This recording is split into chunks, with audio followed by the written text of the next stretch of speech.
I'm outside the school. I'm not in the classroom. I'm in the coffee shop. I don't know, it's not coffee shop. Actually, it's class. So I want to take my time to talk through like this. I really want to share with you about my experience in learning English, because there are a lot of many of my friends ask me about how can I speak English well. Actually, I cannot say that I can speak English well, but I can speak English. I'm still learning too. I used the same plot with the previous video, so I can be in 3 different places in a day: at school, and then I go to somewhere because I have done teaching at school because I have only 1 lesson. So I decided to go somewhere to have a new environment in order to study and just like for having my me time. I have watched some videos related to scholarships, and yeah, as you know that if you know me, that I really want to continue my study in the next degree in another country, and I decided to choose Scotland as my country, as the location that I want to apply. So here I want to share about my experience. It's been 1 minute introduction. Actually, at first, you know that when I was in elementary school until I graduated from senior high school, I didn't really study English that well. I even didn't know why I should learn English and why English is important. So basically, when I was in the 3rd grade of senior high school, I started feeling interested in learning English. It's just because I think English is so cool. It's so cool if you can speak English well, and people will look awesome if they are able to speak English fluently. So I started practicing my English since I was in the grade 12, or in the 3rd grade of senior high school.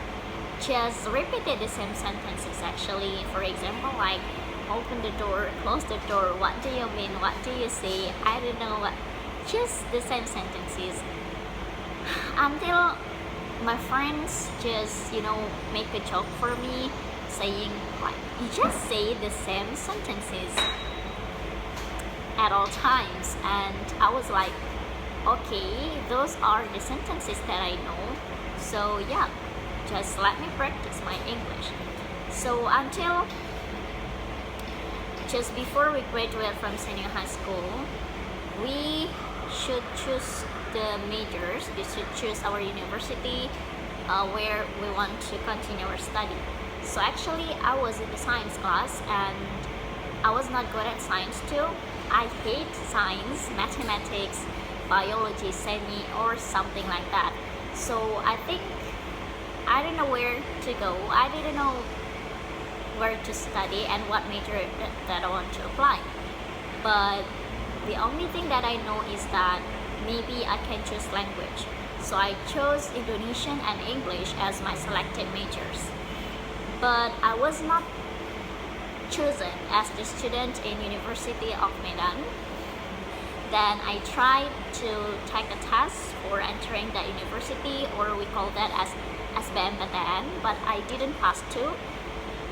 I didn't regret it because I knew that I was not that smart to answer all those questions, because I didn't study diligently when I was in senior high school. So then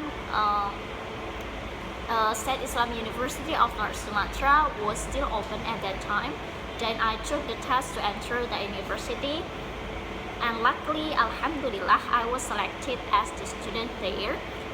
But there was no, still today there is no Indonesian education there, so the only major that I can took is only English. So finally I end up in UINSU, or State Islam University of North Sumatra, taking English major. my mother didn't trust me that I can study English as my major, so she gave me like, she suggested me, she asked me to take English courses. So I took English course for 3 semesters. So there are 3 months before entering school.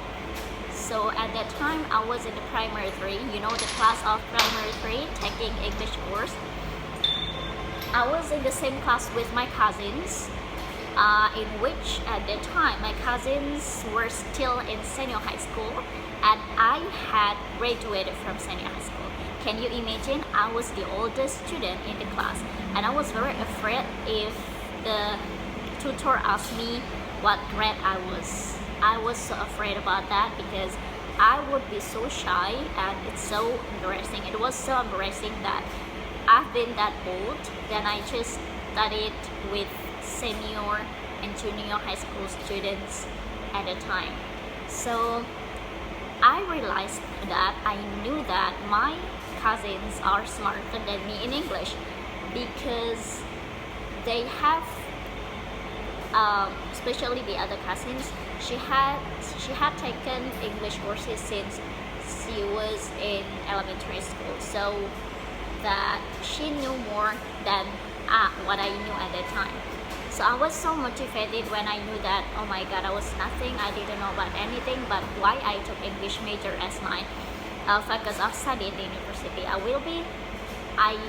knew that I will be so blank and I didn't know what to do. And at the time I was in the downtime of my life. Then I take a time, then I think, oh my god, I shouldn't be like this. Fauza, it's not time to play anymore. You have to focus, you have to set your goals. You've been here in English department and it's not time for playing anymore. So I decided to study more seriously, more deeply, and I promised to myself that I have to study English seriously. It's become my major, so it's my destiny. So yeah, I learned English so damn seriously, like especially in the 3 months before entering university. I study English every day, a whole day. I just stop learning, like I take a break just for praying and taking lunch. And so then yeah, I write vocabularies every day, I reading articles in English, I record my voice. Then every time I learn a new pattern in English, I directly apply with the new vocabulary and arrange the sentences and upload it in Twitter and try to speaking English and try to record my voice. I do that repeatedly.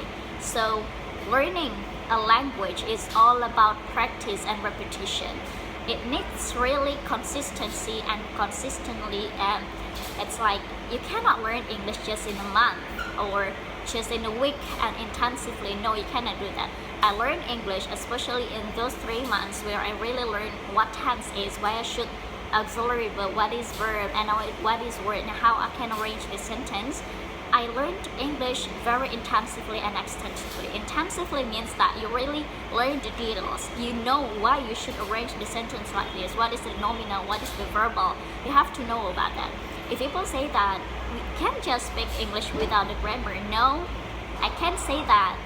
It's no problem if you just wanna have a simple conversation with someone. It doesn't matter if you don't know the tenses, all the 16 tenses. But if you really want to know English and want to apply that not only in your speaking but also in your writing, I do really suggest you to learn English from the basic. Like you have to know how to arrange the sentence well, because there are a lot of rules in English, especially if you want to talk to the native speakers. They will misunderstand if you do not arrange the sentence good, because there are passive voice, there are passive sentences and active sentences, and how you can use those auxiliary verbs, and also something like that. So guys, it's been 10 minutes. Then after that I keep learning English even after graduating from university. My target is I have to get 7 band IELTS score in order to apply for the university abroad. Hopefully and pray for me. I'll do my best. I keep learning and I keep growing. Like I talked to you that don't let your day pass without learning anything. So wherever I go, whoever I meet, I always try to learn something. And guys, if you have any questions about English, even though I know I'm still not the expert of English, because I'm still learning too, you can ask me how are the tips of learning English. But one thing that I really want to tell you that learning a language, not only in English, it's not only about learning but practicing. Use it. You have to use it as a tool of communication. You use it as a tool of study and many other things. You have to be consistent. You have to have that persistent desire. Never let your day pass without practicing your English or the language that you are learning now. It's all about repetition and consistent. And also imitation. It's like I tend to imitate native speakers speech. Yeah, so the way they speak, I try to imitate how they speak. And especially now I'm trying to, sometimes I imitate the way British people speak in English, because I really want to sound like British, but sometimes I think I just speak just the way I am sometimes I just want to sound more British because I really want to study in the UK. And I also learn listening a lot, because sometimes in the UK there are a lot of accents. Okay, just I don't want to talk about that, just talking about English. Thank you so much. Bye. Thank you for watching.